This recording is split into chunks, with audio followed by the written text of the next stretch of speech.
মায়ের মুখমণ্ডল রয়েছে। ব্লু টেম্পল থাইল্যান্ডের। দুর্গাপুজোয় বেনারস ভ্রমণের পর এবার আমরা নীলে বিলীন হতে চলেছি। বুঝলেন না তো ব্যাপারটা কি বলতে চাইলাম? ঠিক আছে, খোলসা করে পরে বলবো। আজকের গন্তব্যটা আগে বলি। আজ যাব হচ্ছে আগরপাড়ার তারাপুকুর আদি সার্বজনীন দুর্গোৎসব কমিটিতে। কারণ 2024-এর পুজো, মানে যেটা 2023-এ আমরা বেনারস দেখেছিলাম, 2024-এর পুজোর আজ শুভ সূচনা হতে চলেছে, যেটা আগরপাড়া থেকে যেতে হবে আমাকে। তাই জন্য তাড়াতাড়ি করে এখন বেরাতে হবে, বিকেলবেলায় কোটি পুজো। চলে আসলাম আগরপাড়া স্টেশন। এবার আগরপাড়া থেকে সোদপুরের দিকে যেতে এই যে রাস্তাটা পড়ে, এই রাস্তা দিয়ে সোজা চলে যেতে হবে। এর আগেও আমি দেখিয়েছিলাম এখানে, মানে গত বছর যখন আমি আসছিলাম আর কি, তখন আমি দেখিয়েছিলাম। এই রাস্তা দিয়ে সোজা চলে গেলেই ওই যে লোকজন পার হচ্ছে ওইখানে যেতে হবে। এই হচ্ছে ক্রসিংটা, চলে এসেছি। এই যে ট্রেন যাচ্ছে, তো এই ট্রেন যাওয়ার ওই দিকে যে রাস্তাটা, সেই রাস্তা দিয়ে সোজা চলে গেলেই 2 মিনিট লাগে আর কি। হাঁটার পর পৌঁছে গেলাম মেন যেখানটাতে পুজোটা হয়ে থাকে, পূজা প্রাঙ্গণ। সেই পূজা প্রাঙ্গণে আজকে জগন্নাথ দেবের স্নান যাত্রা, আর আজকের দিনে এখানে খুঁটি পুজোটা অনুষ্ঠিত হচ্ছে।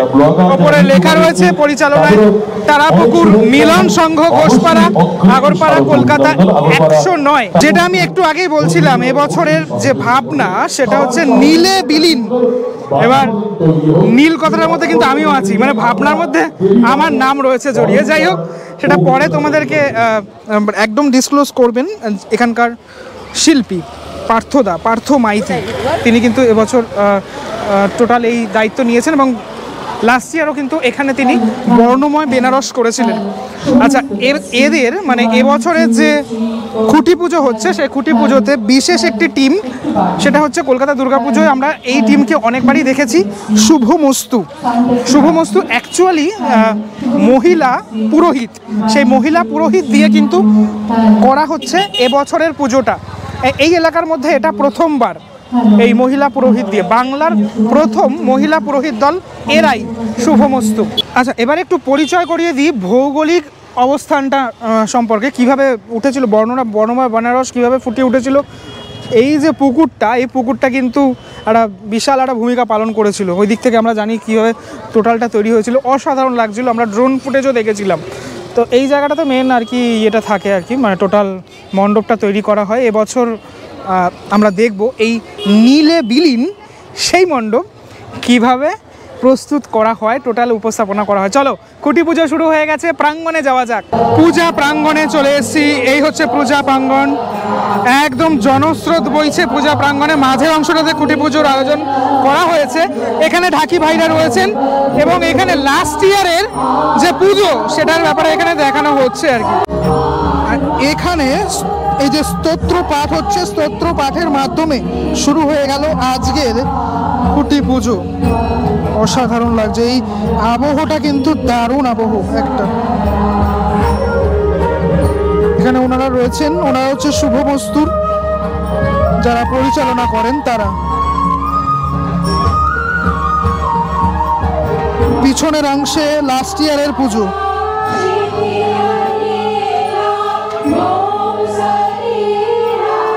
দারুণ পরিবেশ, ভালো করে উপভোগ করো তোমরা।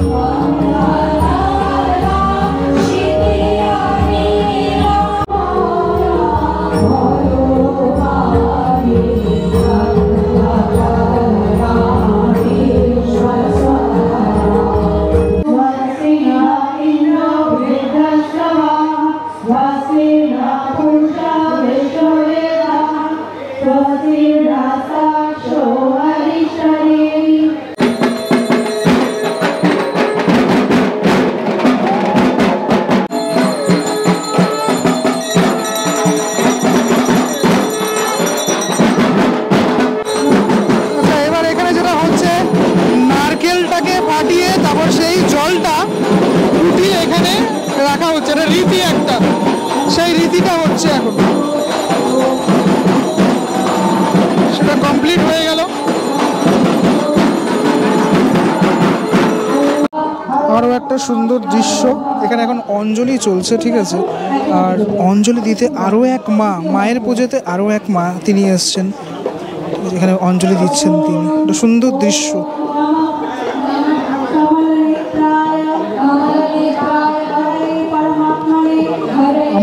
পুরো অষ্টমীর অঞ্জলির কথা মনে পড়ে গেল। প্রতি বছর তো মোটামুটি ছোটোবেলায় দেওয়া হতো, এখন আর কাজের জন্য দেওয়া হয় না, বা কোনো সময় দেওয়া হয়, কোনো বছর দেওয়া হয় হয়তো।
এতক্ষণ ভিড়ভাড়টা ছিল তাই জন্য আসতে পারিনি, এখন একদম এই জায়গাটা ফাঁকা রয়েছে। খুঁটিটা খুব সুন্দর সাজানো হয়েছে, মায়ের মুখমণ্ডল রয়েছে, মায়ের পিছনের একটা ছোট্ট মানে মুকুটের অংশটা ছোট্ট করে সাজানো হয়েছে, সুন্দর লাগছে পুরোপুরি। এবং এখানে লেখাও রয়েছে, এই পতাকার মতো অংশগুলো, ধ্বজার মধ্যে অংশগুলোতে লেখা রয়েছে নীলে বিলীন। টোটাল যদি খুঁটিটা আমি দেখি তাহলে ঠিক এইভাবে একদম নিচে স্বস্তিক চিহ্ন আঁকা রয়েছে, গাঁদা ফুলের মালা রয়েছে, পুরোপুরি ব্যাপারটাকে ঠিক এইভাবে, অর্থাৎ খুঁটিটাকে তো পুজো করা হয়, মাতৃ প্রতিমার পুজো তো আমরা করি, তার আগে একদম প্রারম্ভিক পুজো সেটা এখানে হয়েছে।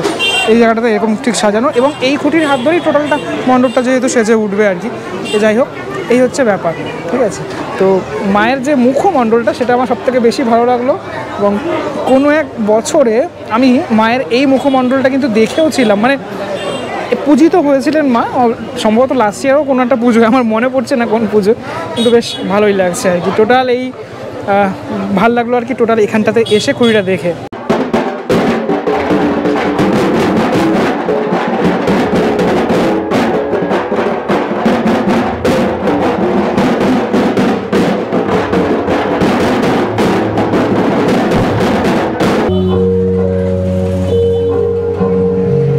হাতটা নামাও।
সবার কথা বলা শেষে এবারে আমার কথা বলা শুরু, ঠিক আছে। মানে এখানে তিনজন মহারথী বসে রয়েছে। প্রথমে যেটা জানতে চাইবো, এখানে সবার পরিচয়টা তো তোমাদের আগে করিয়ে দিই, ঠিক আছে। এই দাদার পরিচয় আগে করাই। নমস্কার, আমার নাম ইন্দ্রজিৎ দাস। পার্থদাকে সবাই চেনো, ঠিক আছে। আমি পরিচয় আর করালাম না, পার্থদা নিজের দাদার মতো একদম হয়। আর এই দাদার পরিচয়টা? আমার নাম গৌরাঙ্গ বণিক মনা। আচ্ছা, চলো এইবার এবছরের যে বিষয়বস্তুটা এটা হালকা করে একটুখানি জেনে নিই। কেননা নীলে বিলীন নামটার মধ্যে আমি কেন আছি, মানে আমার তো মনে হচ্ছে মানে নীলে বিলীন, নীল ভার্সেস নীল, ঠিক আছে। নীল আমি আছি, নীল রং নিয়ে কী কাজ করবে পার্থদা সেটা একটুখানি জেনে নিই, বলো। আমার একটা আবেগের কথা বলি। গত বছর প্রথম আমি একটা অফবিটে কাজ করি, তার আগে অনেক কাজ করেছি। গত বছর আমার পুজোটা একটু সেন্টিমেন্ট ছিল, একটা আবেগপ্রবণ ছিল। সেই জায়গা দাঁড়িয়ে প্রথম আমি যাকে চিনতাম না, সেই ভাইটা কলকাতায় জুড়েই কাজ করে, কখনও জেলা স্তরে আসেনি। সেই ভাইয়ের ডাক, সেই ভাই আমার ডাক প্রথম ছিল, সে হচ্ছে নীল ভার্সেস নীল। তো প্রথমে যখন আমি নীল টেম্পেলটা দেখি, ব্লু টেম্পেল থাইল্যান্ডের, তো এক তো নীল আমার খুব পছন্দের কালার, আমার ফেভারিট কালার। তারপর নীলের সেই আমার হেল্প বা সহযোগিতা বা আমার সেই মুহূর্তে আমাকে সাড়া দেওয়া, তো সেই মিলিয়ে আমি প্রথম ডিসিশন নিয়ে নিয়েছিলাম যে এবছর ব্লু টেম্পলটা করবো। আচ্ছা, মানে গত বছরের এটা পরিকল্পিত আর কি। আচ্ছা, আর তোমরা কখনো কি এই ব্লু টেম্পল দেখতে গেছো আগে, বা দেখা হয়েছে কি ফিজিক্যালি? ব্লু টেম্পল ফিজিক্যালি দাদা দেখেছে, আমি দেখি। দেখা হয়েছে। আমি একটুখানি মানে জাস্ট অভিজ্ঞতাটাটুকু জানতে চাইবো যে ব্লু টেম্পল মানে ঠিক কীভাবে আর কি বিষয়টা, মানে ওইখানে কীরকমটা রয়েছে সেটা একটু তুমি যদি বলো। হ্যাঁ, সেটা একটুখানি বলো, আমি শুনি সেটা। যদি আপনি ওটাকে ফিজিক্যালি দেখেন তাহলে দেখবেন যে ওটা একটা প্রায় শতাব্দী প্রাচীন কোনো একটা মন্দির ছিল, যে মন্দিরটাকে নতুন করে একটা সংস্কার করা হয় এবং সেটা খুব রিসেন্টলি, মানে যদি আপনি বলেন যে কমপ্লিটটা কবে হলো তাহলে দেখবেন আপনি 2000 সম্ভবত 16 সালে ওটা কমপ্লিট হয়েছে। একদমই রিসেন্টলি, একদম রিসেন্টলি বলা চলে। তো সেই যে পুরনো ধাঁচ বা তার যে কাঠামোটা, সেটাকে আপনি এখন দেখলে আপনি বুঝতে পারবেন না। আমরা চেষ্টা করেছি সেই জিনিসটাকে যতটা সম্ভব তুলে আনার, অন্তত ভিতরের যে পরিবেশটা আপনারা দেখতে পাবেন আমরা আশা করছি। যেভাবে দিনরাত পরিশ্রম করছে পার্থ এবং টিম, ভিতরের পরিবেশটা আশা করি অনেকটাই আমরা সেই জিনিসটাকে সেই ফিলিংসটাকে অন্তত আমরা দিতে পারবো, দিতে সক্ষম হব। আচ্ছা, বেশ। এবার একটুখানি পার্থদার কাছে আসবো, যে বিষয়টা আমি জানতে চাইবো। একটু ধরো যেটা জানতে চাইবো মেইনলি, প্যান্ডেলের বাইরে এবং ভিতরে, ইন্টেরিয়র এবং ভিতরের যে অংশটা সেটা ঠিক কেমনটা থাকবে? মানে ব্লু টেম্পল তো দেখতে পাবো আমরা, ভিতরটা ঠিক কেমন থাকবে? গত বছর আমাদের বর্ণময় বেনারসের কাশী বিশ্বনাথ মন্দিরে গর্ভগৃহ ছিল। হ্যাঁ, বাঁ সাইড দিয়ে লেফট সাইড লোক মানুষ ঢুকে এক টার্ন নিয়ে তারপরে এসে আমার গর্ভগৃহে ঢুকেছিল। এবছর আমাদের জানেন যে তারাপুকুর ঘোষপাড়ার যে বর্ণময় বেনারসের প্যান্ডেলটা হয়েছিল, সেটা পুকুরে কেন্দ্র করে একটা প্যান্ডেল হয়েছিল। এবছর পুকুরে মাঝ বরাবর মানুষ গিয়ে মেন একটা প্যান্ডেলে ঢুকবে, মানে ইন্টেরিয়ার ব্লু টেম্পল ইন্টেরিয়ার ঢুকবে। সেখান থেকে বেরিয়ে 60 ফিটের একটা গৌতম বুদ্ধ দেখবে। 60 ফিটের গৌতম বুদ্ধ দেখবে। তার সঙ্গে আরও দুটো টেম্পল দেখবে, যেটা ব্লু টেম্পলের পাশে, পেছনে আর সামনে আছে।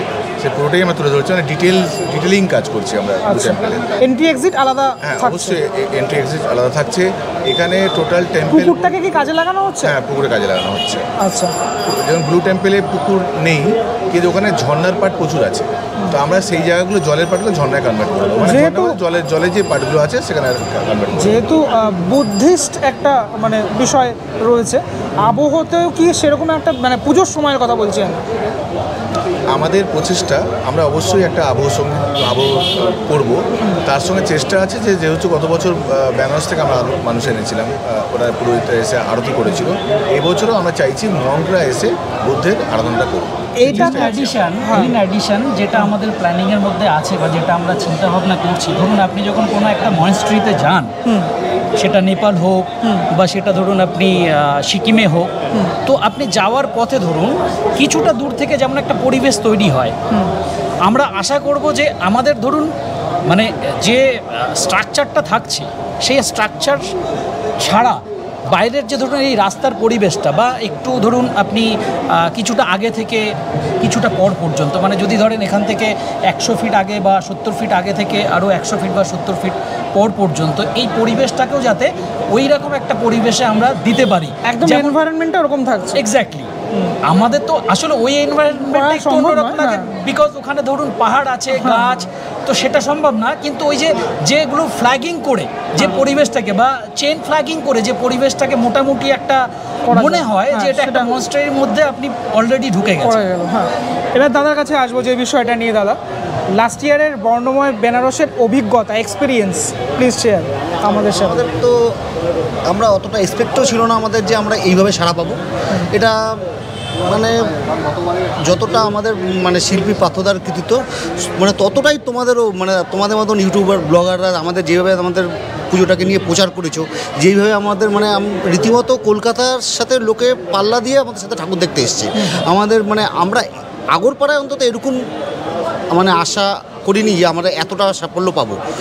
এবার আশা রাখি যে এই বছরও হয়তো সেরকম কিছু একটা দিকে যাবে। আচ্ছা, পার্থদা, কত ফুট উচ্চতা হচ্ছে কম বেশি 60 ফিট উচ্চতা হবে। 60 ফুট উচ্চতা, এটাই প্ল্যান ছিল আগে থেকে? প্ল্যান ছিল আগে থেকে। মানে যেহেতু কিছু টারমিশনের ব্যাপার আছে, সেগুলোকে মাথায় রেখে কি কি উপকরণ ব্যবহার করছো? উপকরণের প্লাই বাটাম বাস তো থাকবেই, তার সাথে প্রচুর স্টোন ডাস্ট আর মার্বেল ডাস্টের আমাদের মডেল থাকছে। আচ্ছা, ফাইবার ইউজ করছি আমরা, আয়রনও ইউজ করছি, কিছু মেকানিক্যাল ইউজ করার চেষ্টা চলছে, সে ঠাকুরের ক্ষেত্রে হতে পারে। প্রতিমায় কি চমক থাকবে? প্রতিমার চমক বলতে সুকান্ত রায় করছে, এটাই আমাদের কাছে অনেক বড় প্রত্যাশা, যে উনি ভবদার সাথে দীর্ঘদিন কাজ করেছেন, প্রচুর বড় বড় এশিয়ান পেন্টস পাওয়াস প্রতিমার উনি হাত করেছে, ওনার কাজ ছিল, তো ওনাকে পেয়েছি, উনি নতুন কিছু এটা উপহার বেসিক্যালি দেবেন। বলতে পারেন যে সুকান্তর নিজের কাছেই একটা চ্যালেঞ্জ হয়ে গেছে। আচ্ছা, আচ্ছা। যেহেতু ও ওই টিমের একজন সদস্য, হ্যাঁ, হ্যাঁ, একদম। এবং ও এই ধরনের কাজগুলো করে এসছে, তো ও আমাদেরকে কি দেবে তার চাইতে বেশি ও এখন নিজেকে নিজে চ্যালেঞ্জ করছে। একদম একদম। এবার যেটা জানতে চাইবো আমি, কবে উদ্বোধন কবে হচ্ছে, মোটামুটি প্ল্যান এখন কীরকম রয়েছে? প্ল্যান বলতে 6 মাস আগে থেকে আমি টেমপ্লেট করা শুরু করে না দিয়েছি। না, উদ্বোধন কবে হচ্ছে? চতুর্থ দিন হবে। চতুর্থ দিন হচ্ছে। লাস্ট ইয়ারের মতো এবছর সারা কি ভাবছো, মানুষের সারাটা কি ভাবছো, কিরকম সারা পড়বে? দেখুন, প্রথম গত বছরে অভিজ্ঞতা, তোমরা এসেছিলে, পাশে দাঁড়িয়েছিলে, সে একটা অভিজ্ঞতা, পুজোর চলাকালীন উদ্বোধনের একটা অভিজ্ঞতা, কিন্তু সপ্তমী অষ্টমী নবমী দশমী যে ভিড়টা হয়েছিল সে অকল্পনীয়। মানে সেই ভিড়টা আমি কলকাতা গিয়ে কোনো এক সময় দেখেছিলাম, একদম। কলকাতা অনেকদিন যাওয়া হয়নি আমার, আগরপাড়ায় সেই ভিড়, পুজোর সময় তো আর মানে যাওয়া হবেই কলকাতা না। পুজোকে টেক্কা দিয়ে সমানতালে ভিড়, মানে আমাদের আগরপাড়ায় আমাদের রেলগেট পর্যন্ত ট্রেন রেল দাঁড়িয়ে গেট- পড়েছে, মানে বিশাল ব্যাপার সব। বিশাল ভিড়, বিশাল ভিড়, আরপিএফ জিআরপি নীল, আশা করি তুমি সাথে ভিড় এইটুকু সামলেছে। অন্তত মানে গেস করবে যে এই যে আজকের সূচনা পর্ব, নিশ্চয়ই এটা একটা আলাদা ইঙ্গিত দিচ্ছে একদমই তাই। যে পুজোর মহলটা বা কি ধরনের মানুষের মধ্যে একটা মানে উন্মাদনা আসবে, সেটা নিশ্চিতভাবে হয়তো তুমিও ফিল করছো আজকের দিনটাকে দেখে। যেটা জানতে চাইবো এবার সেটা হচ্ছে, কি আবদার থাকবে? এশিয়ান পেন্টস আসে না এখানে, কি আবদার থাকবে তাদের কর্মকর্তাদের কাছে, তুমি একটুখানি বলো। হ্যাঁ, আমি প্রথমে বলি, আজকে দুর্গাপুজো ইউনেস্কো অ্যাওয়ার্ড পেয়েছে, এশিয়ান পেন্টসের জন্যই পুজো কিন্তু এতটা এগিয়েছে, এটা অস্বীকার করার কোনো জায়গা নেই। এশিয়ান পেন্টস তো দুর্গাপুজো অস্কার, তো এশিয়ান পেন্ট পাওয়ার জন্য প্রচুর উৎকর্ষতা বেড়েছে, কর্মকর্তাদের প্রাইজ পাওয়ার তাগিদ বেড়েছে, তার জন্য ওনারা পুজো নিয়ে ভাবা বেশি করে ভেবেছেন। এশিয়ান পেন্টসের কর্মকর্তা একটাই বক্তব্য, যে কলকাতা সারাউন্ডিং এরিয়া বাইরেও কিন্তু অনেক ভালো ভালো পুজো দিচ্ছে। ধরুন আজকে আইটিআই কারা চিনত, দু বছর ধরে কিন্তু কলকাতা থেকেও কিন্তু মানুষের উপচে পড়া ভিড় কলকাতা আইটিআই, আমি যেটা গত বছর আমি ঘোষপাড়ায় সেটা ফিল করেছি। তো একটু এরিয়াটা বাড়ানো উচিত। মানে যেটা যেটা সেগমেন্টটা একটা আলাদা করুক, হ্যাঁ। জেলার একটা segment জেলার হোক। আলাদা সেগমেন্ট হোক, ওদের যে একটা ওই ইউনিক যে জিওগ্রাফিক্যাল বাউন্ডারি, হ্যাঁ। সেটার বাইরে মনে হয় ওনাদেরকে একটু চিন্তা ভাবনা করা উচিত। একদমই তাই। আর এই কথার মধ্যে দিয়ে আমিও বলবো, মানে আমি অত্যন্ত নগণ্য একজন ব্যক্তি, আমি তাও বলবো, যদি কেউ দেখে থাকেন আপনারা, তাহলে বলবো যে জেলার মধ্যেও যেন বিস্তর জায়গা জুড়ে এই বিষয়টা থাকে, তাহলে আরও পুজোর ক্রেজটা বাড়ে। পুজো মানে অনলি এখন কলকাতা নয়, জেলা সেটা করে দেখাতে পারছে আর কি। এই বলে আজকে দাদার থেকে এখান থেকে বিদায় নেব, ঠিক আছে? এই হচ্ছে ব্যাপার, আবারও দেখা হবে সবার সাথে, একদম, একদম। তোমাদের সবার সাথে। নিশ্চয়ই আশা করবো তুমিও এর মাঝখানে নিশ্চয়ই একটু একদম, time নিয়ে একদম। আসবে, একদম, আবার দেখা হবে। এগুলো সেটা দেখার জন্য, একদম। আরো বেশি করে একটু বোঝার জন্য। একদম, চলো ভালো থেকো সবাই তোমরা। ধন্যবাদ। আজকের ভিডিওটা একদম শেষ লগ্নে চলে এসেছি, খুঁটির এই সামনে থেকেই শেষ করব আজকের ভিডিওটা। কেমন লাগলো ভিডিওটা সেটা আমাকে অবশ্যই জানাবে। এই আগরপাড়াতে এত বড় করে পুজো, একটা সুন্দর করে পুজো, সেটা কেমন লাগলো জানিও আমাকে। পরবর্তী ব্লগে দেখা হচ্ছে খুব শীঘ্রই, ততক্ষণের জন্য বিরতি নেবো। ভালো থেকো সবাই, টাটা।